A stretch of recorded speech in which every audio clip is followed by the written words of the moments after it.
Bonjour et bienvenue à Un peu, beaucoup, passionnément. Aujourd'hui, c'est moi qui est dans le siège de l'animatrice parce que j'ai la chance d'interviewer Édith Breton. Allô, Édith. Allô. Donc, Édith, une passionnée de la vie, des relations humaines, d'un peu tout, là, une grande passionnée. Bien, en fait, oui. Passionnée de la vie, passionnée de comprendre des fois le pourquoi des gens, pourquoi que c'est comme ça. Passionnée, j'ai été 23 ans dans le domaine scolaire, sur le transport, j'ai adoré. Moi, écouter, comprendre, donner mon numéro de téléphone, si ça ne va pas, appelle. Je suis pas Des fois, je dis que je suis pas une bonne amie, mais moi, je suis pas... Tu sais, quand on réalise un film, là, nous, on est ici aujourd'hui et on est face à face avec une caméra. Là, on est les acteurs. Mais pour tout ça, là, pour que nous, on soit comme extérieur à ça et qu'on fasse un film ou un entretien, c'est qu'en arrière, il y a des gens qui travaillent dans l'ombre. Il y a des gens qui vont faire la trame sonore. Il y a des gens, tu sais, si on parle d'un film, qui vont monter tout, mais eux, on les voit pas. Et moi, je suis ce genre d'ami-là.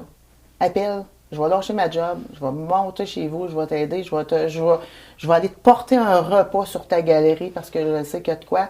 Mais je préfère, autant que j'ai aimé être vue, autant que là, j'aime mieux l'ombre. Briller, mais être à l'ombre.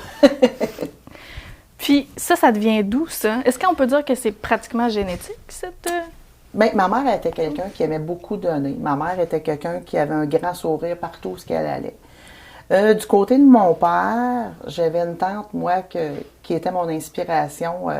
Elle est enseignante de première année. Et à l'époque, les enseignants, là, ils rentraient dans une école, ils faisaient toute leur vie dans une classe, en secondaire 1, si c'était ça, première année, deuxième.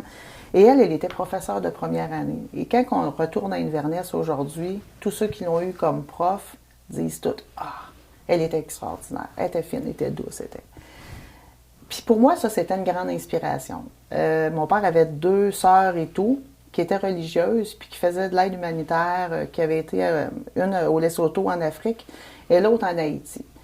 Puis moi, ça m'inspirait bien gros parce que bien, ça me rejoignait. Fait que probablement que fondamentalement, je suis née avec ça dans l'âme, dans le cœur.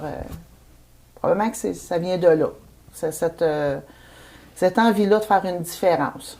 Est-ce que tu dirais que ces femmes-là, c'était des modèles pour toi quand tu étais petite? Oui. Oui? Ah oui. Écoute, juste par une qui était religieuse, mais tu sais, en même temps, elle se prenait pas au sérieux.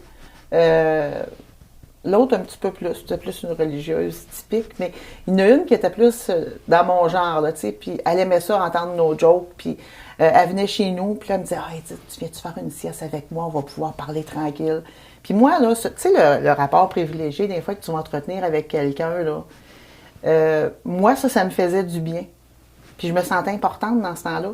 Fait que quand j'ai embarqué sur le transport scolaire, là, puis que j'en avais qui étaient plus récalcitrants ou plus difficiles, bien, je les emmenais en avant avec moi. Mais pas pour les punir. Oui, c'est une punition, tu vas me dire, mais je parlais avec eux autres. Quand la semaine était finie ou les 2 semaines, je disais, bon, tu peux retourner à ta place. Ben, ça me tente plus. C'est le fun ici.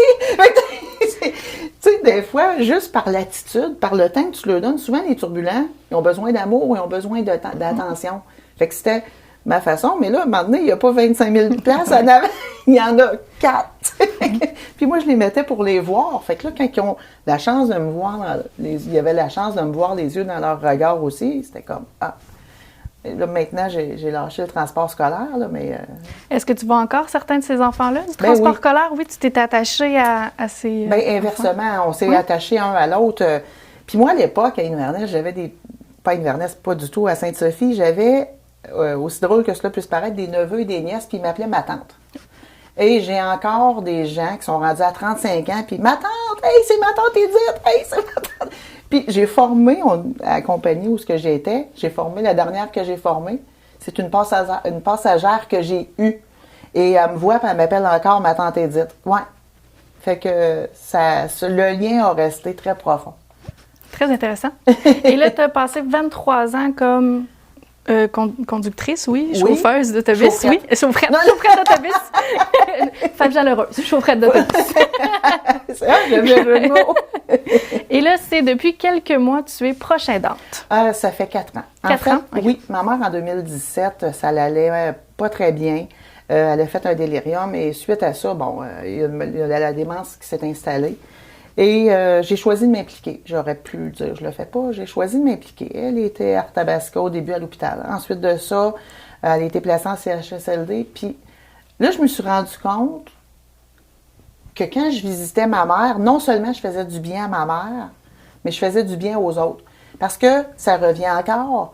Moi, je disais bonjour maman. Ah, ben bonjour. Puis là, j'apprenais les noms de tout le monde. Les prénoms.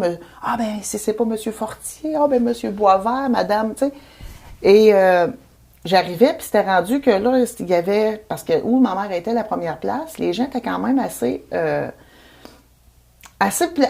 pour être placés, mais pas assez pour pas reconnaître les gens. Fait que c'était rendu que je voyais la différence que je faisais, l'énergie, j'avais du temps. Moi, quand j'allais là, j'arrivais pas de temps. Moi, je déteste avoir des barrières de temps. J'aime avoir le temps de prendre le temps. Si quelqu'un a besoin, ben on va le prendre, tu sais. Et quand j'allais là, je me disais, hey, je serais peut-être bonne, tu sais, dans plus que ça. Et au fil du temps, ben là, ma mère est rentrée en CHSLD, la maladie s'est installée. Fait qu'au début, je l'aidais, on pliait du linge ensemble, les serviettes, parce que la COVID n'était pas là. Je rencontrais tout le monde, je parlais, il y a une sonnette qui sonnait, les filles étaient pressées, je disais, voulez-vous que j'aille voir? Puis elle me disait, oui, j'étais quasiment rendue. J'étais pas préposée loin de là, mais jamais il y a des gens que je connaissais assez pour aller dire, je vais aller lui parler en attendant, tu sais, avant qu'ils se désorganisent ou que ça aille moins bien. Puis je voyais la différence que ça faisait. Il y avait une dame qui me donnait toujours la main quand j'y allais. Et puis quand elle se désorganisait un peu, je disais, hey, asseyez-vous à côté de moi. Puis je donnais la main, je donnais la main à ma mère. Puis je me disais, ça vaut une paye. Oui, ça prend de l'argent pour vivre, là. Tu sais, puis j'en ai besoin aussi. Mais c'est même pas là que je m'en allais. Je m'en allais plus dans le côté, je suis capable de me le permettre de pouvoir aider, puis je vais le faire. Et à l'été 2020, ma mère, elle va pas bien, puis c'est le choix qu'elle a fait de partir. Pas par l'aide médicale à mourir, elle est tannée d'être comme elle est. On lui a manqué parce qu'on n'a pas pu aller en CHSLD. Puis quand j'ai pu retourner, elle m'a dit, elle était frêle, elle avait toute une petite voix, puis je suis tannée. Je ne revivrai plus ça. Et à partir de ce moment-là, ma mère a décidé qu'elle ne s'alimentait plus. Qu'il n'y avait plus moyen, même une pipette d'eau, là. Fait que je lui explique que si elle ne mange pas, qu'elle ne boit pas, que la mort va venir la chercher parce qu'elle va souffrir, donc on va devoir donner de la morphine. Et la morphine, on sait ce que ça fait. Puis je pense que c'est ma mère qui m'a préparé ce chemin-là parce que maintenant, depuis 17 mois, je suis proche aidante d'un monsieur dont je ne suis pas membre de la famille. Et je ne sais pas comment le dire, mais je pense que ma mère m'avait tracé cette voie-là. Et là, ben, je vais à Inverness 5 après-midi semaine. Puis là, j'arrive, puis c'est la même chose. Tu sais, ils sont 5 présentement. On espère qu'il y en ait plus. Mais j'adore ça parce que je vois la différence que ça fait. Tu sais, qu'il y ait quelqu'un qui ait le temps de s'occuper d'eux autres. Bonjour, comme. Puis là, ils sont autonomes, ils ont toute leur tête, là. Hey, là, il se dit des niaiseries, là. J'ai des petites madames, là, une de 92 ans, là. Tu dois les aider de temps en temps. Ben hein? oui, hein? Écoute, avant les fêtes, il y en a une, son fils ne pouvait pas venir parce qu'il y avait des cas de COVID à son travail. Lui, il ne l'avait pas. Puis là, elle n'était pas contente parce qu'elle voulait son sapin de Noël. Fait qu'il m'appelle et il me dit, tu pourrais-tu aller chercher de ma mère? Je vais aller chercher le sapin. Je l'ai monté. Puis là, elle dit, ça ne me tente pas de le faire. Je dis, ben, on va le faire ensemble. Fait monter son sapin. Puis quand ça a été fait, elle dit, c'est donc bien beau. Et il y a une page maintenant qui appartient, parlant de la résidence, il y a une page Facebook. Fait que j'ai dit, crime, j'ai dit, je pourrais les passer un à un, et faire une entrevue avec chaque, faire une entrevue vocale avec eux, mais que moi, je transmets par écrit. Et là, ça l'a embarqué. J'ai eu peut-être une demi-heure, 3/4 d'heure, 1 heure, avec eux autres. Tu sais, c'est du temps de qualité, ça, pour eux. Tout à fait. Et là, je m'informe sur leur vie. le vécu qu'ils ont eu, les épreuves, parce que à 96 ans, il y en a qui ont eu des épreuves, beaucoup, tu sais. Puis, quand ils voient leurs photos, parce que là, j'arrive puis je leur montre ça sur mon téléphone, ou bien il y a des gens de leur famille qui disent « Hey, maman, c'était toi, c'est ça? » Parce que moi, je prends une photo de la dame et tout. OK. Puis là, je mets ça avec Et c'est comme une énergie renouvelée. Et ça, ben, ça n'a pas de prix. Puis moi, ben, ça m'enrichit. Ça m'enrichit dedans. Puis si on parle de ton protégé, donc ton protégé à la résidence, qui est son nom? Marcel. Marcel, qu'on va saluer Marcel, il va sans doute écouter. Oui. Oui.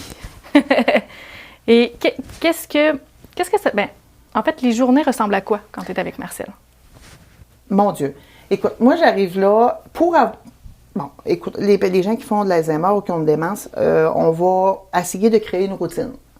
Ma routine, c'est que j'arrive vers 12h30. Il le sait. Il regarde par la fenêtre. Des fois, il me siffle. Okay. Puis là, je cherche d'où ça vient. Il est quand même encore il te taquine bien. Aussi. Ah oui, oui. Oui, oui. Ben, pour te donner une idée du type, la semaine passée, je rembarque dans mon véhicule, mon téléphone sonne, je réponds. Il dit, je pensais que c'était Rémi qui répondrait. Rémi, c'est mon mari. Fait que là, j'ai dit, ah oui, pourquoi? Il dit, je voulais lui dire qu'il te demande des crêpes, tu m'as dit que ça te tentait pas d'en faire. Tu vois un peu, genre. J'ai beaucoup à apprendre de cette personne-là. Monsieur Boutin, c'était le genre qui partait avec son canot. Il embarquait dans son véhicule, il mettait son canot sur le top, puis il a fait le Labrador. Il y a eu un camp à Manic 5, c'est un survivaliste. Il était mécanicien de poids lourd. Après ça, il a été chauffeur de camion.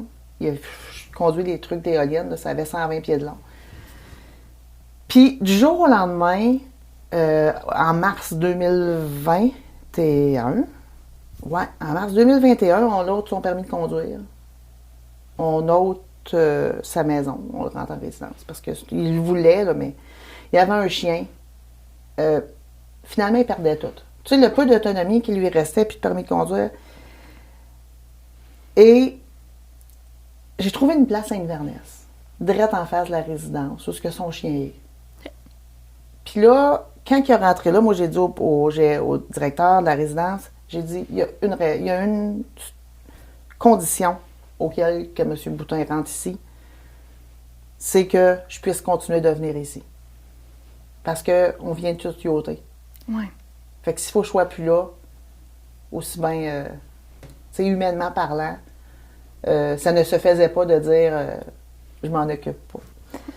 Fait que j'ai eu cette permission-là. Fait que le rôle de proche aidante, en le mettant au dossier, ben c'est de même que ça a commencé. Tu sais que vraiment le terme s'est expliqué parce que sinon j'aurais pas pu aller le voir à cause de la pandémie tous les jours. Mais en tant que proche aidante, et j'étais déjà dans le dossier depuis presque 1 an à ce moment-là. Fait que je l'accompagne à ses rendez-vous. On va sous le dentiste, on va... Des fois, il y a des amis qui veulent aller voir. L'été passé, je l'ai emmené dans le bas du fleuve par 3 fois. Il voulait sortir. Ben, j'aime ça, moi aussi. J'aime ça, l'aventure. J'aime ça, rencontrer des gens. Et vois-tu, là, je suis en train de préparer un voyage. Je ne sais pas comment on va le réaliser. C'est une bouteille à la mer que je vais lancer sur Facebook bientôt. Il veut aller à Manic 5. Il veut retourner sur le barrage. Pas sur le barrage, sur le réservoir. Il naviguait, lui, sur le réservoir. Et il veut revivre ça. Puis, je veux y faire vivre ça. Fait que c'est ça mon quotidien. C'est un quotidien qui est fait de rire. Moi, je vous dirais qu'à quelque part, je pense que ce monsieur-là, c'est un âme sœur. OK. Il n'y a pas de...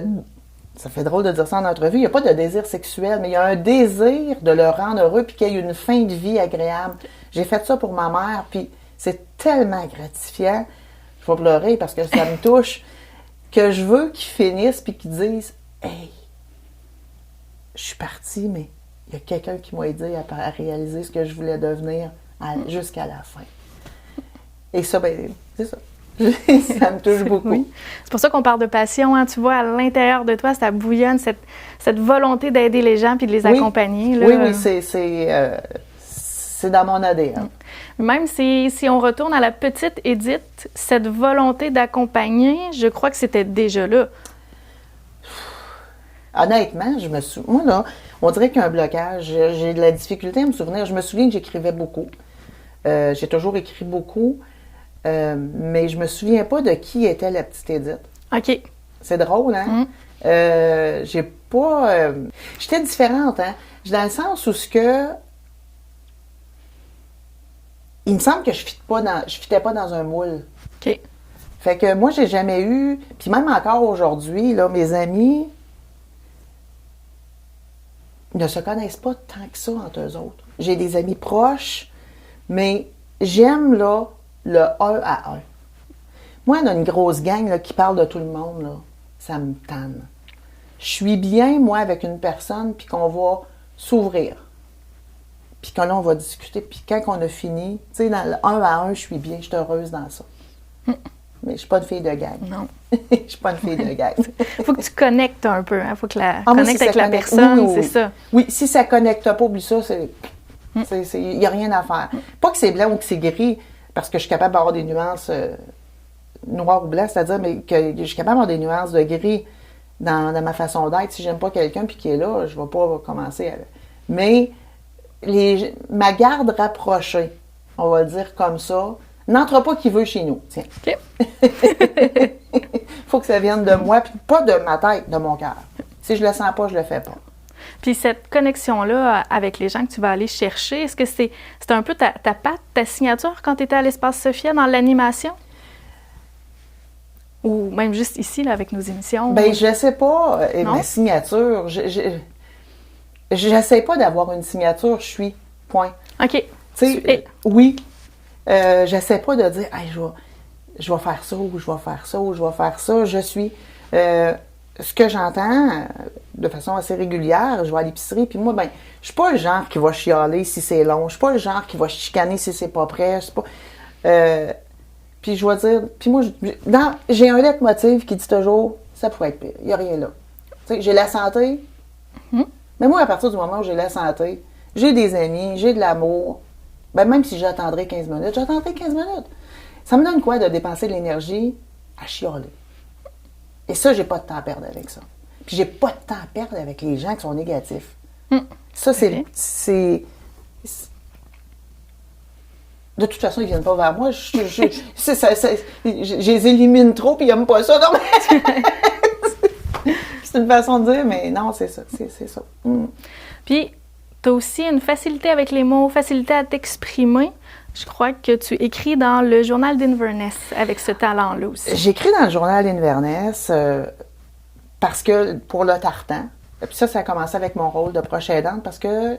Donc, le tartan, c'est le journal d'Inverness? Oui. Le petit journal d'Inverness. Ça. Okay, et la personne qui s'occupe du journal, c'est la cousine d'un de mes cousins, puis elle me dit... la femme d'un de mes cousins. Okay. Et elle me dit... Edith, j'aimerais ça que tu écrives sur ton rôle de proche aidante puisque c'est pas un rôle qui est connu.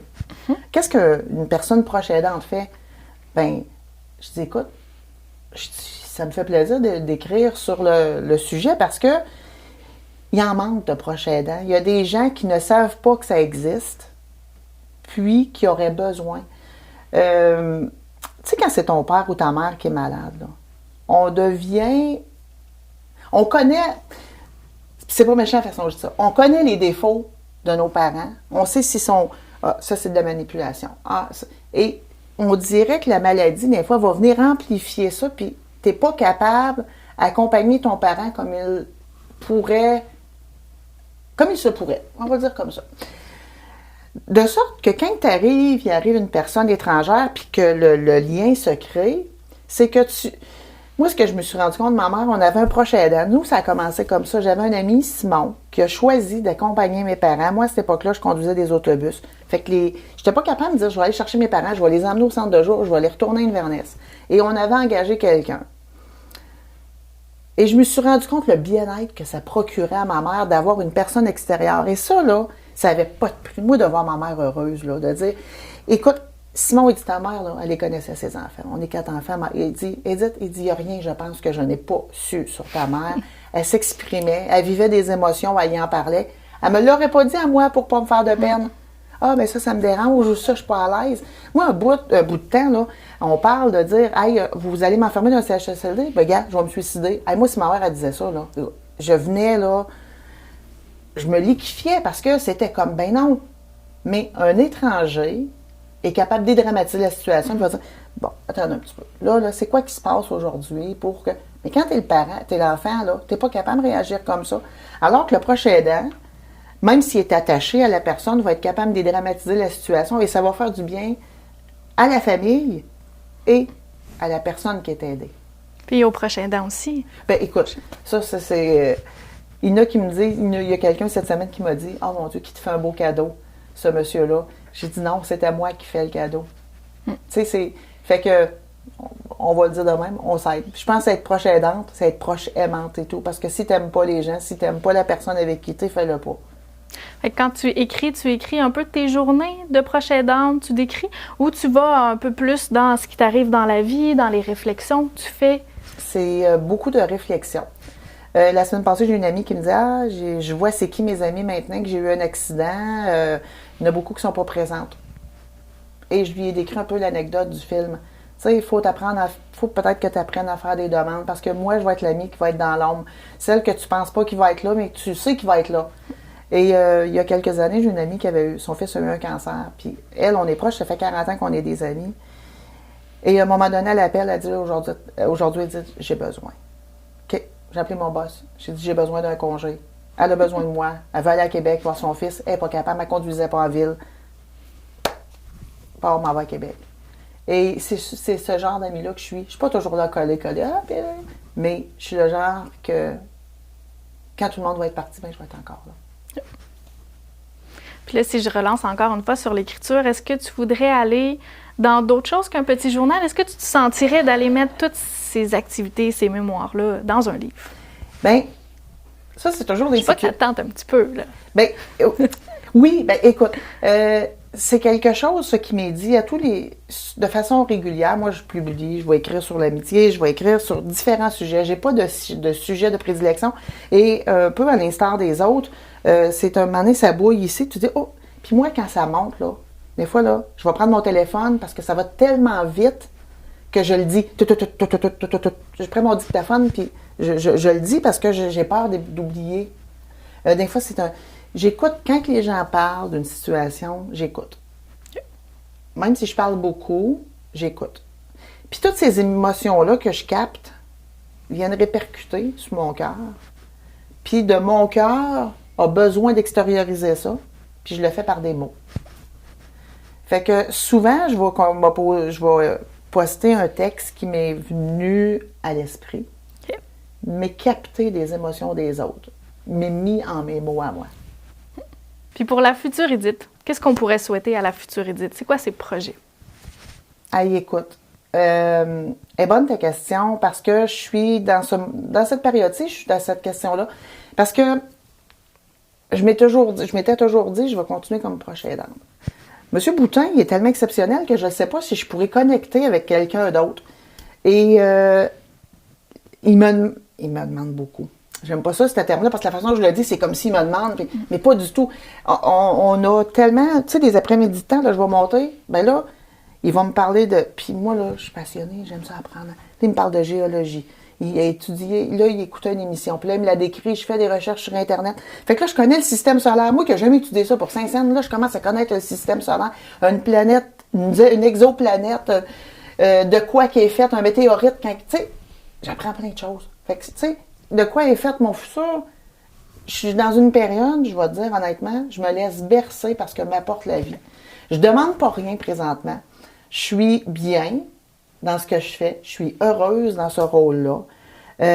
Comme je te dis, tu sais, je fais la page Facebook, j'écris dans le journal, je fais des petites émissions ici. J'ai 5 après-midi semaine que je m'occupe de M. Boutin. Fait que, tu sais, moi, j'aime être diversifiée. Je le suis. Puis je vais aller où ce que la vie va m'amener. Mais il y a une chose qui est certaine, c'est que M. Boutin va rester dans ma vie et dans mon cœur, le cœur éternellement, mais dans ma vie jusqu'à sa fin, parce que je pense que je l'achève si je sors de sa vie. Je suis comme un peu un repère. À un moment donné, il arrive des situations, puis il pèse sur mon visage, parce que son téléphone n'est plus capable de composer les numéros, il pèse sur mon visage, puis là, il dit « Édith, j'étais là avant de te parler. » J'écoute. Et autre lui ça, puis je pense qu'il va perdre ses capacités cognitives et il va se laisser aller. Fait que Ça, c'est une chose qui est certaine, que je continue mon rôle de proche aidante auprès de lui. Maintenant, ce que la vie me réserve, seul Dieu le sait. Merci d'avoir accepté l'invitation, Édith. C'était très passionnant de te voir passionnée de tout ça et de pouvoir te laisser t'exprimer pour tout ça. Merci. Bien, c'est moi qui te remercie beaucoup.